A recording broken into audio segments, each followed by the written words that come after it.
Kuku Raadios välja öeldud seisukohad ei pea ühtima Kuku Raadio seisukohtadega.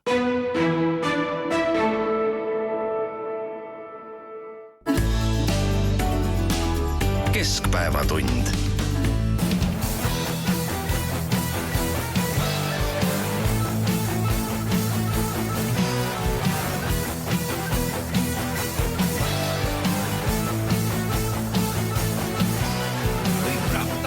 Teerivad valjusti, kus on meie kohtumispaik.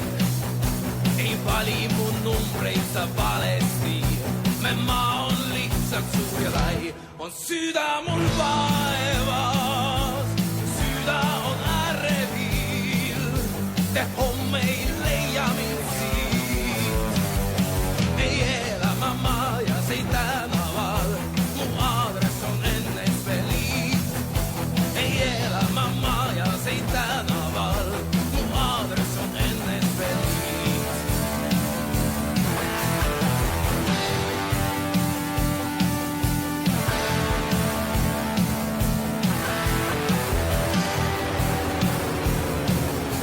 Sa telegramotsi mind säädvuslöö, kus kraanad ja ehtustöö, kus armust on tähtsam see võiduröö. Teise töö rekordid mööd, on süüda mul vaevas, süüda on ärevil. Te homme ei leia mind siit. Ei ela ma majas, ei tänaval, mu aadress on NSV Liit. Ei ela ma majas, ei tänaval, mu aadress on NSV Liit. Hommista Taliman. Uudiseid koduvabariigist. Tere, siin Kuku Raadio ja Keskpäevatund. Tallinna stuudios Ainar Ruussaar, Marek Strandberg ja Priit Hõbemägi.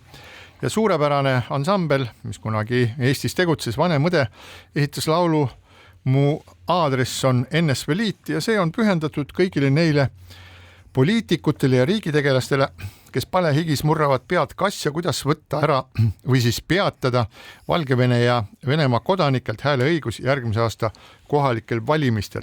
Ideid tuleb nii nagu seeni vaikse seenevihma ajal, küll pakutakse üht, küll pakutakse teist, aga tähelepanuväärne on see, et ehkki aega jääb järele üha vähem ja vähem, mingisugusele kokkuleppele ikka ei suudeta jõuda. Nojah, sotside idee, millel sa viitasid ja mida kaitsevad partei esimees ja ka selle partei aseesimees Jevgeni Ossinovski näiteks, on kodakondsuse põhjal siis lajatada ja teha niimoodi, et valimisõigust omav kodanik registreerib ennast, milles siis kinnitab Eesti põhiseaduslikke väärtusi ja mõistab hukka Venemaa agressiooni. Minu jaoks on see nüüd küll täiesti arusaamatu asi, et mis siis edasi saab, et julgeolekuasutused hakkavad uurima kõigi tausta. Positiivne kogu selle asja juures on see, et tegelikult ikkagi jutt käib tõepoolest taas sellest, et mittekodanikud siis võiksid mitte valida või vähemalt valida piirangutega, aga see asi läheb järjest segasemaks ja igaüks rebib nagu tekki enda poole. Ja samal ajal, eks ole, on meil valmis riigi äpp, mis on 3-keelne, see on ka venekeelne, ametlik põhjendus, eesmärk tagada, et riiklikud teenused oleksid kättesaadavad võimalikult laiali elanikkonnale. Mina ei tea, kas peab riigi äpp olema venekeelne ka? Asi on ju laiem, et iseenesest, kui hakkasid peale Tallinnas sellised nii-öelda Keskerakonna vastased mõtted ja liikumised, siis ju said sotsialistid aru kõige kindlamalt, et venekeelne valija on ka nende valija ja need tuleb kuidagimoodi üle võtta, sellepärast vastasel juhul ja mis kõik veel sinna juurde. Ja loomulikult on olnud see peamine trump, mille küljes on siis riputud, et venekeelsete inimeste valimisõigus oleks tagatud kohalike omavalitsuste valimistel ja see on kestnud kogu sõja vältel, algul pehmemalt, nüüd väga järsult. Ja kui me vaatame seda Ossinovski imelikku malevõtet või kuidas me iganes seda nimetame, siis see on ju a priori täielik jaburus. Mis mõttes, et me ei saa ära võtta hääleõigust ehedal moel sõna selgelt inimestelt, kes on pärit agressiooni toetavast ja läbiviivast riigist, küll aga meie õnnestub ühtäkki mingi imetabasel moel sisse viia nende meelsuskontroll, et nad vannuksid midagi ja et nad ütleksid midagi. No oleme ausad, see on nagu ühiskonna hanitamine ja lollitamine, ehk et ka Ossinovski ise, nii nagu ka siseministrist sotsialistide juht Läänemets saavad ju aru, et mitte midagi sellist mitte kunagi ei sünni. Ja see on veel eriti võigas, et nad panevad laua peale arutamiseks asja, mis mitte kunagi ei sünni Eesti oludes, kui ei sünni juba seda lihtsatki asja, et öelda, kuulge, te olete riigist, mis on meile vaenulik, te olete olukorras, kus me ei tahaks, et te valiksite ja sellele püütakse leida asendustegevust. Moldova valimised näitasid veel kord, kui suur on Vene mõju ühes riigis ja meil pole põhjust arvata, et siin oleks kuidagi teistmoodi. No vot just, et see valimisõiguse peatamine või selle äravõtmine agressorriigi kodanikelt, siin on ilmselt palju juriidilisi nüansse, mida me kõike ei tea või vähemalt mina ei tea. Aga peatamine seni, kuni Venemaa on aktiivne agressor, ei ole ka lahendus ja ka see väide on kõlanud. No tule taevas appi. Millal Venemaa ei ole olnud agressor? Öelge mulle, millal? Kogu aeg meil on põhjust oma naabriga suhted selgeks teha ja need inimesed, kes ammutavad oma vaimse ja otsuste tegemise sellise mudeli just nimelt Vene maailma nii-öelda erinevatest nurgastest, nende koht ei ole meie poliitilise süsteemi. Nad võivad siin elada, nad võivad siin majandada, nad võivad siin toime tulla, aga antagu mulle andeks. Ei ole ühtegi põhjust, miks peaksid sellised inimesed saama otsesel moel sekkuda Eesti kohaliku omavalitsuse poliitikasse, mis lõppkokkuvõttes on poliitika, mitte kohalik mingisugune aiapidamine või muu selline. No see on veel laiem teema. Ilmselt on tõepoolest Vene kodakondsusest loobumine teatud mõttes keeruline ja paljud ei võta seda ka ette, isegi kui neil on taskus pikalt olnud Vene pass ja nad võivad olla väga eestimeelsed inimesed, aga lihtsalt on Vene kodanikud. Aga veel üks teema on ju hallid passid, äkki on ka hallide passide aeg ikkagi nagu möödas. Pagan võtaks, kas sa oled kodanik, oled Eesti kodanik või mõne teise riigi kodanik või taotled Eesti kodakondsust või soovid loobuda mingi riigi kodakondsust, aga minu jaoks see hallide passide aeg on ka minevik. Nagu paljude muude olukordadega lahendame me ka siin kõike seda, mis on 30 aastat tagasi jäi tegemata. Täpselt nii nagu jäi korralikult ja tõhusalt sisse viimata eestikeelne kool ja jäeti venekeelne koolisüsteem, on ka see hallide passide süsteem mõeldud välja üheks korraks sellise turvameetmena, aga siis sellega keegi rohkem ei tegelenud, sinna samas seda jäigi. Nüüd hallide passide puhul on ju siis, mille peale nendele passidele on kirjutatud inglise keeles veel päris huvitavalt, alien passport, et see on siuke tulnuka pass, et tõepoolest, et meil neid tulnukaid on siin terve hulk, kümneid ja kümneid tuhandeid ja kui olla nüüd päris aus, siis Eesti poliitikud ju mõtlesid üsna küüniliselt, et selle probleemi lahendab aeg. Teiste sõnadega, et need inimesed surevad lihtsalt ära ajapikku, need juurde ei tule ja hallide passide küsimus kaob. Ühest küljest see vastab see tõele, aga teisest küljest täielikult see tõele ei vasta, sellepärast et inimeste eluiga aina pikeneb. Inimeste eluiga aina pikeneb, eks ole. Nii et see on selline nagu venitamine ja nüüd me peame kõikide nende asjadega tegelemine. Et kui me nendest kohaliku omavalitsuse valimistel osalemisest räägime, siis me ju, ma arvan, mingi aasta tagasi kuulsime veel täiesti kummalisi selliseid ütlusi väga lugupeetud inimeste juures ja ma oma lugupidamisest nende vastu ei hakka nende nimesid siin kordama, kes ütlesid, et kuulge, et kohalikud omavalitsused valimised, kohalikel omavalitsustel pole poliitikaga mitte midagi pistmist. Ei ole. Nad räägivad seal toasoojast ja kommunaalmaksudest ja sellistest asjadest.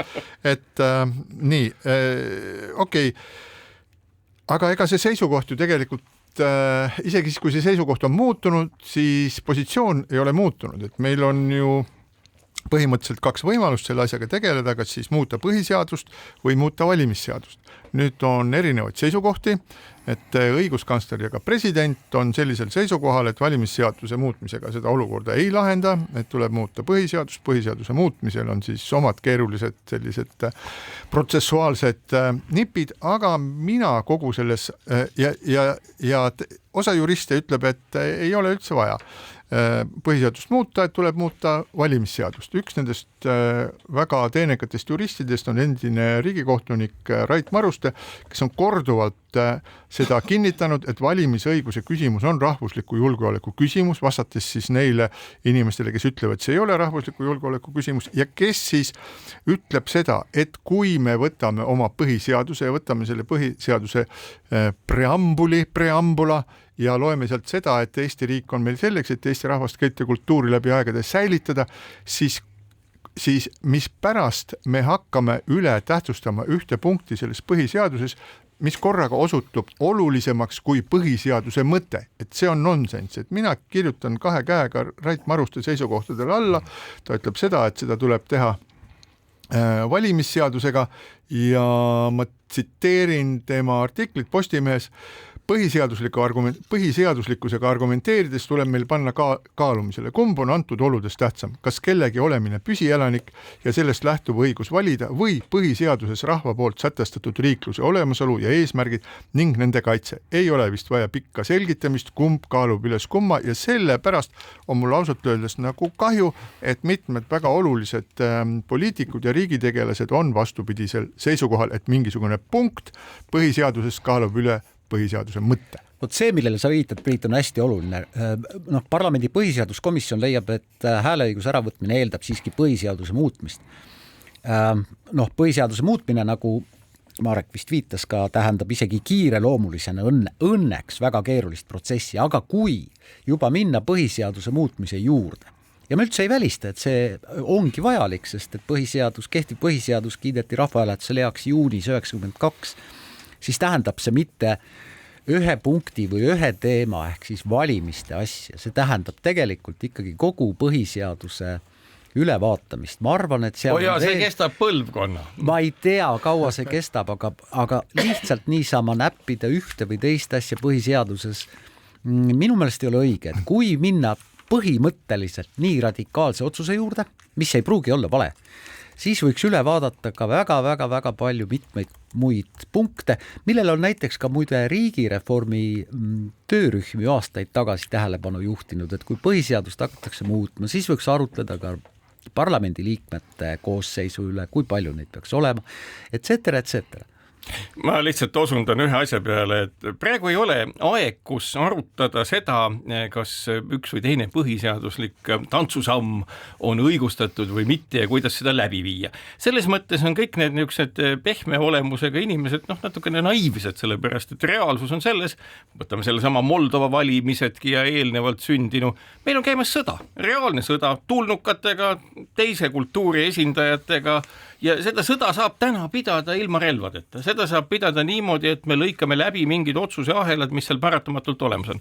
Kõige kurvem selle asja juures on asjaolu, et isegi need, kes eestikeelsetena nii-öelda kõige kummalisemaid asju, näiteks seesama Ossinovskigi malelauale pandud imelik käikude kombinatsioon, mida reeglite järgi olemas ei saa olla ja mis mitte mingil juhul ei realiseeru, on ju sellised, mis nende enda erakonna Norstati tehtud uuringu põhjal ka 60% sotsialistide toetajatest ja valijatest on tegelikult selle poolt, et agressoritelt ära võtta valimisõigus ja nende riikide esindajatel. Ainus erakond tänasel hetkel, kus vaid alla viiendiku ja umbes viiendik inimesi, kes seda erakonda valivad, toetavad seda, on Keskerakond. Ehk et meil on see sama sõda käimas riigisiseselt parteide vahel ja ütleme niimoodi, et kõrvalt vaadates on see selgelt ju, ma ei tea, kui kaua läheb aega, et ühiskond hakkab käsitlema neid naeratavaid, viisakaid ja peene häälega rääkivaid sotsialiste ikkagi kui rahvavaenlasi, mida nad tänasel hetkel on, liigutades selgelt Eestit suunas, mis on meile ohtlik, ülimalt ohtlik ja mängivad siukest leebekest ja see on, ütleme, loomulikult nende suhte korraldajate suur võit, aga rahva jaoks päris korralik kaotus. Mis on ikkagi suur eesmärk, on tegelikult see küsimus, kas meie see suur eesmärk, mida, nagu Priit ütles, 30 ja rohkem aastat ei ole suudetud paljudes valdkondades täita, on see, et meil oleks võimalikult vähe siin elavaid agressorriigi kodanik, me räägime siis eelkõige Vene passiga inimestest, mille puhul ma ei taha öelda, et kõik need inimesed, kellel on taskus Vene pass, oleksid kindlasti Eesti vastased või jube Vene sõbralikud. Väga paljud elavad lihtsalt Vene pass taskus ja elavadki oma elu ja armastavad seda kodukohta, kus nad elavad. Neid inimesi on, ma eeldan, rohkem kui neid, kes kusagil... Me ei tea seda, ütleme ausalt, me ei tea seda, me ei ole isegi uurinud seda. Ja me ei teagi seda, jah, ja ka kapo endine juht Arnold Sinisalu sõnul tekib selline lojaalsusnõude küsimine, mida siis sotsid välja pakuvad, ainult probleeme juurde, et küsimus, milline venelane on siis kõige õigem eestlane või ma ei saa... Ei, me ei tohigi selliseid küsimusi küsida, meil on enda põhiseadusest tulenev arusaam sellest, kuidas riiki võimalikult turvaliselt pidada ja enne veel, kui me hakkame kõnelema sellest, kui kaugele Eestisse ostetavad raketid ja kui kaugelt nad peaksid laevu tabama ja kus me peaksime nagu selle nii-öelda kuuma või ballistilist või kineetilist sõda pidama, enne seda me peame oma kultuurilise sõja ära pidama niimoodi, et see ei ole meile ohtlik, et selle tulemused ei ole meile ohtlikud ja selles osas nii-öelda kogu see olukord, kus me näeme sellist, no ma ütlen veel kord, et see on minu meelest aja küsimus, kui ühiskonnas tekib ikkagi ka sotsialistide enda valijate hulgas selge arusaam, et tegemist on ikkagi paratamatult rahvareeturitega ja meenutan siinkohal veel kord. Minu võrdlus, Läänemetsa võrdlus Viktor Kingissepaga, mis kunagi üles öeldud sai siinsamas saates ja tekitas niisugust kõhedust, paraku süveneb veel kord. Mina ei tea ja me ei tea, mis nende inimeste peas toimub, me ei tea, mis on nende kultuuriline olemus, me ei tea nende omailmast tuhkagi, aga need märgid, mida me näeme sotsiaaldemokraatide omailma kohta, on igal juhul ohtlikud ja minu küsimus on lihtne, vabandage, teie kõik, kes te kuulute sellesse erakonda, ei ole ju seda meelt. Seal on ilmselt palju inimesi, kes on vastupidist meelt. Miks te ei lahku sealt? Miks te ei lahku ja ei anna märku lõpuks ometi nendele kallutatud ja küllaltki küünilise taustaga inimestele, et te ei ole seda meelt. No nii, nüüd Marek Strandberg esines, nagu Riigikogus öeldakse, poliitilise avaldusega. Ma ei esinud poliitilise avaldusega, vaid minus räägib Eesti kodanik ilma ühegi poliitilise parteilise kuuluvuseta. Nii, aga kui me võtame nüüd nagu jupikaupa kõiki neid erinevaid ettepanekud, mis on tehtud, siis me näeme ju seda, et siin on põhimõtteliselt 2 erinevat lahendust. Üks on nagu kiirem, põhimõtteliselt justkui võiks olla kiirem lahendus ja see tähendab siis Venemaa ja Valgevene kodanike hääleõiguse peatamist. Ja teine on siis aeglasem lahendus, aga permanentsem. See on siis põhiseaduse muutmine. Nüüd, kui see põhiseaduse muutmine sellisena, et kolmandate riikide kodanikelt üldse võetakse ära, siis kohalikel omavalitsuste valimistel hääletamise õigused, siis see on pikaajaline ja väga arusaadav ja selge lahendus. Nüüd küsimus on selles, et selles põhiseaduse muutmises on väga palju erinevaid selliseid karisid, see on pikaajaline protsess, selleks on vaja suurt hulka inimesi, kes selle poolt praegu justkui on, aga eks me oleme näinud, et Riigikogus võivad ühe ööga muutuda sellised vahekorrad. Ehk et sealt võib tulla imelikke ja ebameeldivaid tagasilööke või siis võib see asi mingil põhjusel venima jääda. Aga see teine variant, siis valimisseaduse muutmine, mida saaks siis Riigikogu teha tunduvalt kiiremini, see on praegusel seisuga on see seotud siis sellise definitsiooniga Venemaa kui agressorriik. Ja ehkki ma ei jaga sinu sellist tuliseid tundeid siis sotside vastu, siis ja pean Jevgeni Ossinovskit väga teraseks ja pädevaks poliitikuks, mis iganes eesmärgid tal on, aga Jevgeni Ossinovski ühes kirjatükis sel nädalal, mis oli Postimehes, kus ta rääkis sellest hääleõiguse äravõtmisest, ta paraku hakkas nagu ilkuma selle üle, et palju õnne neile, kes siis püüavad ette kujutada, et kas 2029. aastal Venemaa on veel agressorriik või Venemaa ei ole agressorriik, et seal on probleem ju selles, et terve see agressorriigiks kuulutamine, see on nii-öelda poliitiline seisukoht, see ei ole mingisugune selline legaaljuriidika ja nii edasi ja mis üldse on agressorriik ja mitu korda on kerkinud üles küsimus, et kui Venemaa tuleb välja, unistame nii, et Venemaa pakib pillid kokku, lahkub Ukrainast ja maksab kõik kinni, mis iganes seal maksta on võimalik, et kas siis Venemaa enam ei ole agressorriik. No me tegelikult ju südames väga hästi teame, et Venemaa on agressorriik ja mis iganes lamba, kitse või seanaha see hunt endale selga veab, et agressoriks jääb ta nii või teisiti. Nii et siin on nagu õhku visatud selline nagu küsimus, et kui Ukraina sõda peaks mingil põhjusel lõppema ja sõlmitakse siis rahu või ajutine rahu või mis iganes, et siis justkui Venemaa lakkab olemast agressorriik, aga vabandage väga, Venemaa on agressorriik juba 2014. aastast. Oi, Venemaa on kogu aeg olnud agressorriik. Ja, aga kui me räägime nüüd selles Ukraina kontekstis, et eks ole terve see Donbass, kus sõda on käinud, Krimmi võtmine ja nii edasi, et Venemaa ei saanud agressorriigiks nüüd 2 aastat tagasi Eesti iseseisvuspäeval. Ta on seda olnud pikka aega ja ta on seda teinud, nii et arutada sel teemal, et kas Venemaa lõpetab agressorriigiks olemise siis, kui tekib Ukrainas mingisugune rahuprotsess ja kas sellisel juhul see valimisõiguse peatamine kaotab oma kehtivuse, et see on nagu mõttetu selline nagu ekvilibristika. Kirjutan 2 käega Priit alla su väitele, et tõepoolest arutleda selle üle, et kui Venemaa lahkub Ukrainast, Ukraina võidab selle sõja ja tõepoolest sinu poolt viidatud täiesti ilmselt võimatu kombinatsioon, et Venemaa maksab kinni ka mingis ulatuses siis tekitatud kahjud, ehkki sõjas tekitatud kahjusid ei ole võimalik rahas mõõta, sest see puudutab inimelusid. Siis miks me räägime sellest, et Venemaa kunagi ei ole agressorriik? Ma ei kujuta ette, mis peaks Venemaal muutuma. Kui me vaatame avaliku arvamuse küsitlusi, mida enam-vähem võib usaldada ja mida Venemaal tehakse, siis Jeesus, Putini populaarsus on üle 80% ja on püsinud seda väga pikalt ja kui ei ole Putin, siis on keegi teine ja kui ei olnud sõda Ukrainas, siis enne sõda oli pikk sõda Tšetšeenimaal ja väga paljudes teistes piirkondades, ehk siis Venemaa on agressorriik ka siis, kui ta ei tungi oma agressiooniga oma nii-öelda piiridest välja. Venemaa võib olla ja on olnud väga agressiivne ka siseriiklikult. Ehk siis ta on agressorriik. See on selge, jah. Et aga võib-olla paar sõna sellest lojaalsusvande ideest, mille siis sotsid on siis esitanud.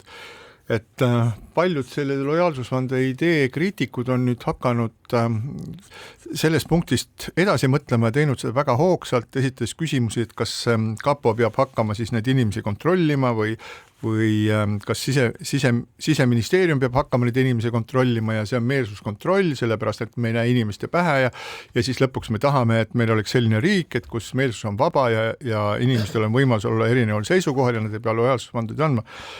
Siis siinkohal ma kutsuksin kõiki neid inimesi tagasi reaalsuse pinnale. Lojaalsusvanne kui selline ei ole see ei ole mõttekontroll.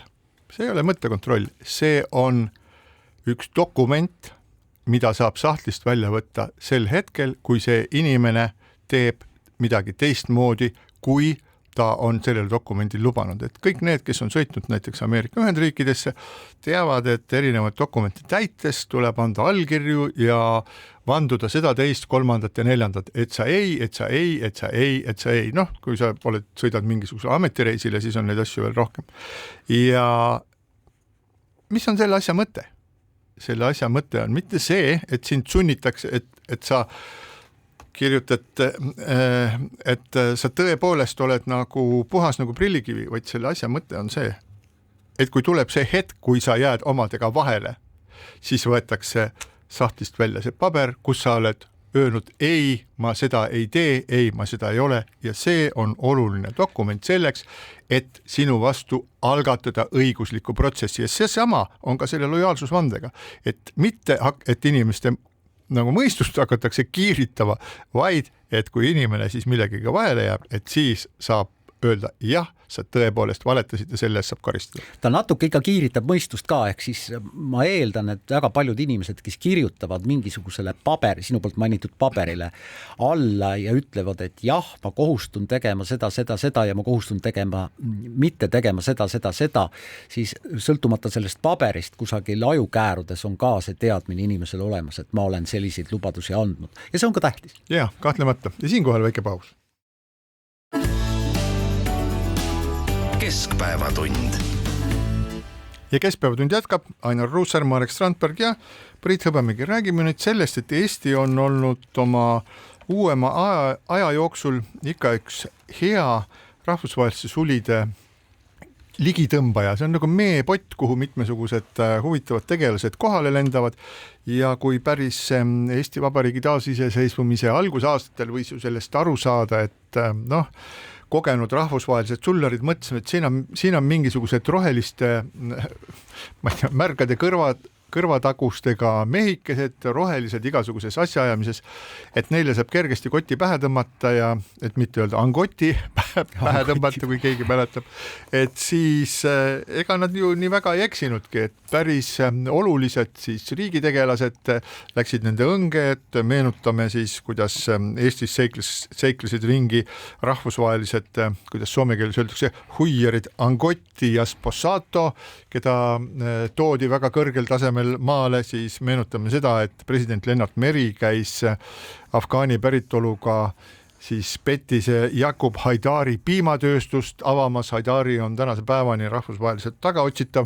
Aeg-ajalt soovitakse meile ehitada mingisuguseid kummalisi, meile miljardeid tõotavaid suuri tööstuskomplekse, meenutame siis Tartusse planeeritud tselluloositehast, meenutame siis kibenoolitehast, mida Fibenool, muidugi see oli nali, mida Eesti ärimehed lubasid ehitada, aga siis, kui tekkis skepsis selles osas, siis otsustasid, et parem on seda teha kuskil Lätis, kus Eesti ajakirjandus ei käi kogu aeg torkimas ja küsimas vastikuid küsimusi, aga nüüd paistab, et on uued katsetajad kohale saabunud ja nimetuse toreda siukse poistebändi nimetusega Power 2X all kavatsetakse siis Pärnusse luua miljardite eest miljarditehas, mis hakkab tootma täiesti arusaadavast asjast Eesti paberipuidust midagi, millest ma päris hästi veel aru ei saa. Ma ütlen siia enne, Marek, kui sa jõuad vahele, et aga me vajame ju investeeringuid. Me vajame eksporti, me vajame investeeringuid ja me vajame absoluutselt kõike. See vastab kõik tõele.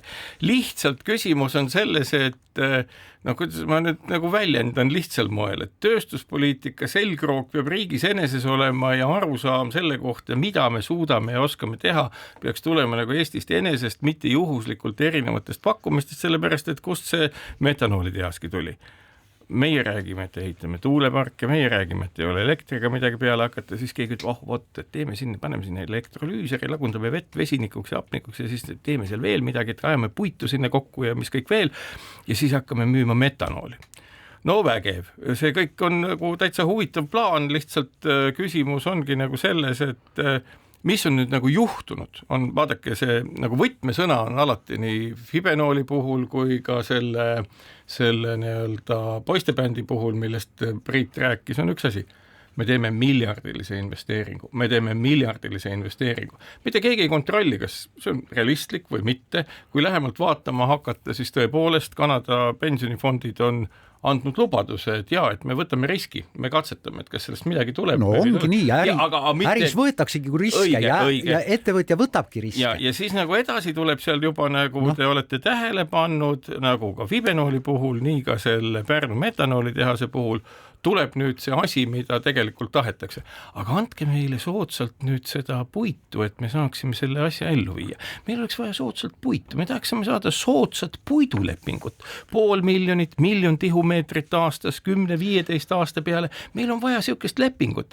Ja pange tähele, et see minu meelest ongi ju asja olemus, sellepärast, et ega küsimus on selles, et kui see leping on olemas, siis tõenäoliselt sõlmitakse see sellisel moel, et selle vabriku möödapääsmatust ei nõua mitte mitte keegi ja siis hakkab see nii-öelda 500 000, 3/4 miljonit või miljon tihumeetrit kingitud metsa elama oma. Mul on siin 2 remarki siia vahele. Esiteks on Marek Strandberg, et miks Marek Strandberg sellest julgel häälel räägib, sellepärast Marek Strandberg on hariduselt keemik, nii et see ei ole ajakirjaniku lihtne heietus siin, et ta teab, mis on selliste tehnoloogiat taga ja teine asi on see, et nii nagu selle tehase tegijad siis on ise öelnud, ma tsiteerin nüüd Postimehest, RMK pikaajaliste lepingute konkurss on oluline samm, millega Eesti valitsus näitab oma toetust ja partnerlust ning tagab tooraine varustuskindluse ja stabiilsuse. Ja nüüd korraga, kui siiamaani on räägitud Pärnusse ehitatavast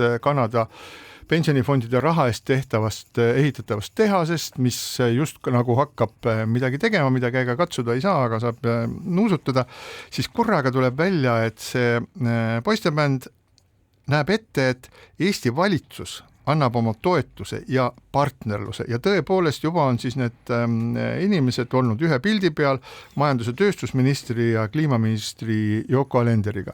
Ja mis tekitab kahtlust on see, et tõepoolest väga pikaks ajaks soovitakse saada miljoni tihumeetri peale, kuni miljoni tihumeetri peale pikaajalise lepingu ja see on tegelikult üsna kallis lõbu. Et Eestis maksab see umbes siis ajalehe andmetel umbes 73 eurot kuupmeeter, aga samal ajal Rootsis maksab see 48 eurot kuupmeeter ja millegipärast ometigi ütlevad ärimehed, et Eestis on seda palju soodsam teha, kuigi Rootsis on palju rohkem energiat ja palju odavamat puitu. Taustast nii palju, et neid püüdlusi on olnud ju 2010. aastast alates väga mitmed tuntud ettevõtted ja ettevõtmised ka, sealhulgas Pentagon, on püüdnud metanooli toota just nimelt vesinikust ja puitu kasutades ja jäätmetest. See huvi on üleüldine. No hiljaaegu teatas Neste just neil päevilisel nädalal, et ta näiteks loobub enda plaanist üles ehitada täpselt samasugust metanooli tootmist taastub vesiniku peal ja ei kavatsegi käima panna Porvo tehases elektrolüüserit, mis muidu oli plaanis käiku võtta.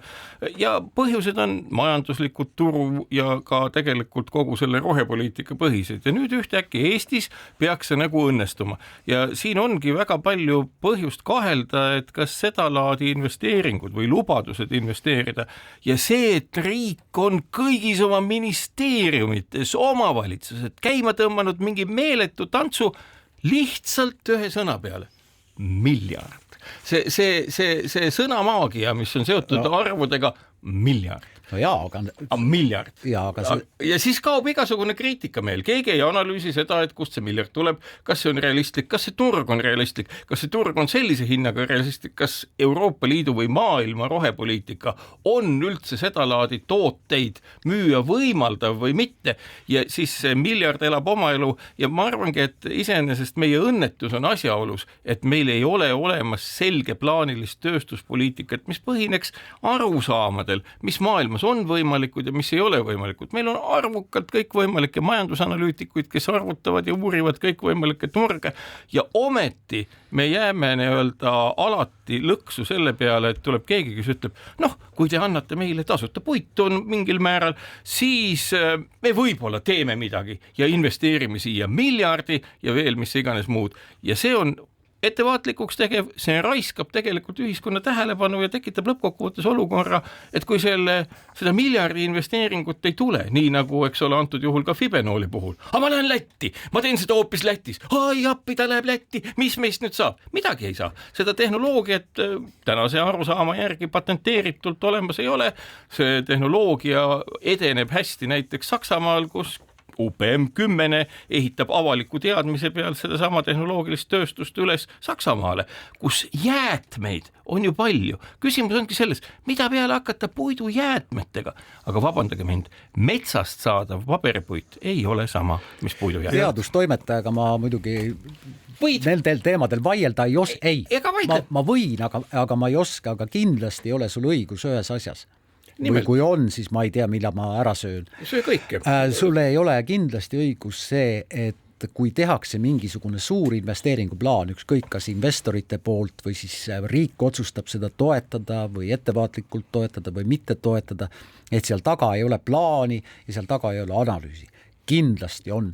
Ja kui sul peaks olema õigus, siis vabandust väga, siis on midagi väga valesti läinud, aga nii valesti ikka Eestis läinud ei ole. No, meil ei ole läinud valesti kindlasti ei Sposatoga ega Ampotiga ega kellegiga. No, aga miks sa arvad, et see on 2024? Ja 2024 ei suudeta läbipaistvaks muuta eelarvet, 2024 ei suudeta teha põhiseaduslikult olulisi toiminguid, mille üle sa imestad. Tegelikult ju me olemegi olukorras, kus iseenesest käpardlikkust, riigi ametteis ja omakasupüüdlikkust on palju, mitte vähem kui 20 aastat nimeta üks riik, kus seda ei ole. No nüüd hakkab peale see, et ka teised riigid on sellised aga ma ei ela teises riigis, ma elan Eestis ja ma tahan, et siin oleks asjad teistmoodi. Me tahame kõik elada võimalikult paremas, võimalikult läbipaistvamas ja võimalikult, mis kõige tähtsam, võimalikult rikkamas ja ausamas riigis. Loomulikult. No nii. Loomulikult me tahame seda. Aga sinu väide, et kusagil tehakse midagi justkui kas lauasahtlis või lauasahtli all. Kas ei tehta? Ma arvan, et sellisel määral, nagu sina seda kirjeldad, ei tehta. Nii, aga ma loen siia ühe lõigu sellest Postimehe loost, mis seda teemat käsitles ja see näitab, et see asi ei ole käinud üldse laua peal või laua all. Et juba seda plaani tehti salaja, avalikkus sellest ei teadnud ja üks nendest tehase väidetavalt asutust käis koos oma siinse abimehe Pärnust pärit Sulev Alajõega, muuhulgas Eesti 200 liige, toonase majandusministri Tiit Riisalu, üllatus, Eesti 200 liige juures lobi juttu ajamas ja juba 20. veebruaril tuli RMK välja pakkumisega, et sõlmib pikaajalise soodsa kestvuslepingu paberipuidu müümiseks ettevõttele, kes rajab Eestisse puidukeemia tehase. Üllatus, nad tulid korraga sellise mõtte peale, milline kokkulangemine ja kujutage ette, järgmine kokkulangemine. 9 päeva hiljem laekus Pärnu linnavalitsusele täieliku saladuskatte all, isegi kirjasaatja nimi oli varjatud linnadokumendiregistris, sellelt poistebändilt tehase detailplaneeringu algatamise ettepanek ja kui RMK avaldas 5. mail, et puitu soovivad saada 5 ettevõtet, siis ütles see sama tehase asutaja juba välja, et neil on teostatavuse hindamise etapp käes. Ehk selle asja ettevalmistamine käis laua all vaikselt ilma kedagi informeerimata ja siinkohal väike paus. Keskpäevatund. Keskpäevatund jätkab, Ainar Ruussaar, Marek Strandberg ja Priit Hõbemägi ja eelmise teema jätkuks veel siis ka see, et nii nagu metanooli tehasega on suur segadus ka tuuleenergia toetamisega, et valitsus on viimastel nädalatel mitu korda arutanud Eesti energiapoliitikat ja seda, kes, kuidas, mida, millega meretuuleparke, veel mitte olemasolevaid meretuuleparke toetada ja muudkui räägitakse, arutab valitsus, arutavad ministeeriumid, aga mitte midagi selget ei ole ja see näitab võib-olla ühte olulist asja siis nagu suurte protsesside planeerimises Eestis, et ühest küljest on need jagunenud erakondade vahelisteks keskusteludeks, et kellele mis meeldib, nagu me just äsja nägime, et Eesti 200 tahaks metanooli toota, mis pärast on tuuleparkide siis mahu osas toimunud ootamatud muutused. Kaja Kallas, endine peaminister, teatavasti soovis 4 teravatilist võimsust, siis see kukkus 4 teravatt-tunnilist võimsust, siis see kukkus 2 peale, nüüd praeguseks hetkeks on teil segadus, et kas siis 2 või 4 ja keegi ei tea, mis on selliste arutelude taustad ja ütleme nii, et mingisugune kahtlus on ka see, et tegelikult oleme sellises olukorras, kus mitte keegi siin riigis üldse tegelikult ei teagi, see ongi juhuslike kabineti ja koridori arutelude teema, aga me tahtsime rääkida sellest, et riigieelarve hoolimata kõigest sellest jutust, mida oleme meie siin rääkinud ja tõepoolest meie ei ole muutunud kriipsu võrragi selgemaks. Seda kriitikat tuleb nädalast nädalasse, nii õiguskantsler, Riigikontroll on rääkinud riigieelarve selgitamise, nii on selline termin nagu või selgitamine, aga me räägime riigieelarve selgitamise vajalikkusest selleks, et mitte ainult Riigikogu liikmed, vaid ka ametnikud ja tavalised inimesed saaksid aru, kuidas ja kuhu meil raha kulub, aga ometigi sel nädalal jälle kuulsime seda, et jah, me oleme siin teel sinna poole küll, aga vastutulelikud Rahandusministeeriumi ametnikud ütlevad, et jah, et pole hullu, et peaasi, kui meie sellest hästi aru saame ja pealegi, vabandage Riigikogu, mis teil selle eelarvega pistmist on? see on ju valitsuse koostada, valitsuse esitada ja sisuliselt ei olegi üldse Riigikogul mitte midagi selles osas öelda. Vot see on nüüd väga halb, millele sa viitasid tegelikult, selline suhtumine.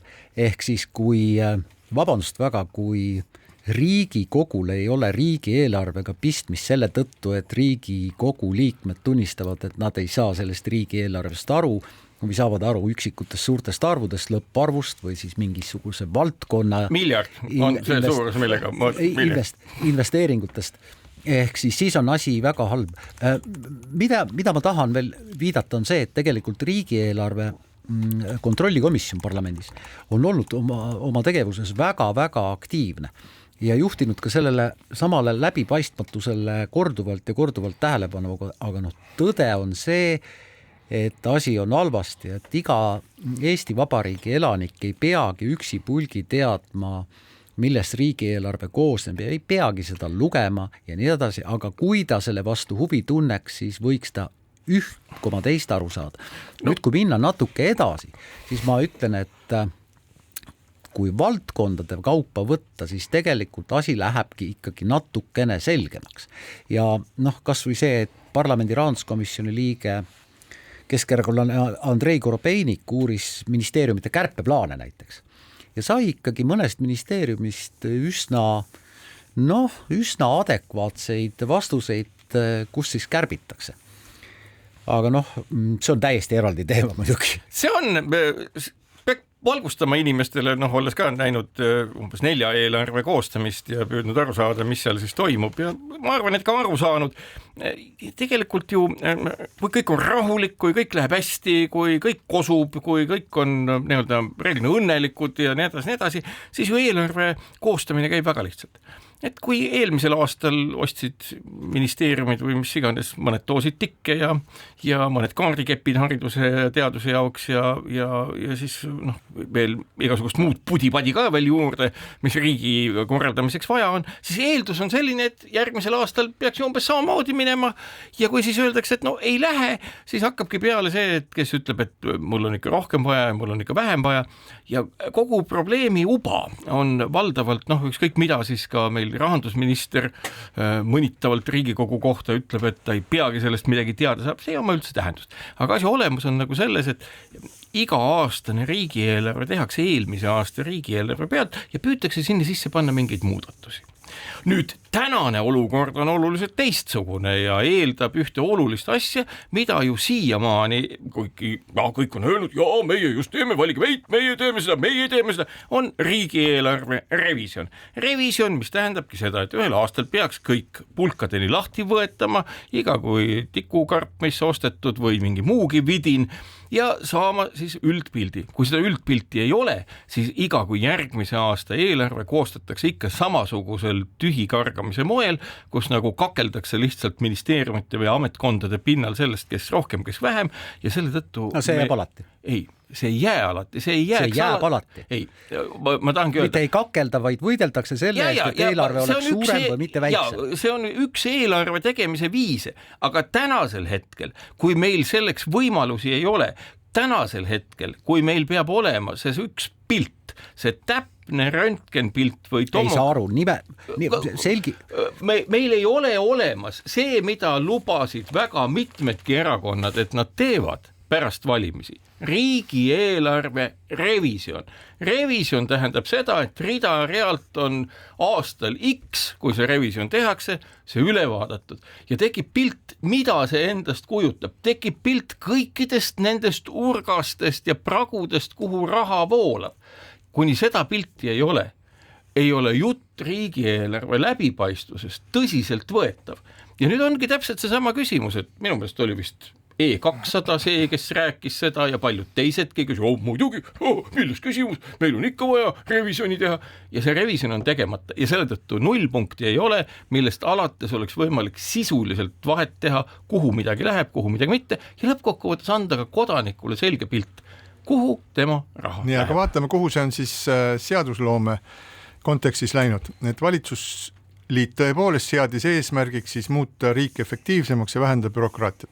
Ja tänaseks on see siis nii see valitsusliidu eesmärk, mis muidugi tugineb sellele, et kel vähegi on veel auru suus tuleb, see räägib seda, et praeguse süsteemiga tehtud riigieelarve ei ole arusaadav mitte kellelegi ja see tuleb kindlasti ümber teha, siis sel põhjusel on Rahandusministeerium algatanud seadusmuudatuse, mis on siis seadusmuudatus, mis on siis riigieelarve baasseaduse muutumine ja kes siis võiks sellele anda hinnangu, seda on teinud siis riigikontrolör Janar Holm ja ta ütleb sõna-sõnalt niimoodi. Riigikontrolli hinnangul on eelnõus tehtavad muudatused riigieelarve baasseaduse muutmisest täiesti kasutud, kui pidada silmas suurema läbipaistvuse ja arusaadavuse saavutamise eesmärki ning ei muuda sisuliselt mitte midagi võrreldes senisega, ütles riigikontrolör Janar Holm oma kirjas, mille ta saatis riigi rahanduskomisjoni esimehele Anneli Akkermannile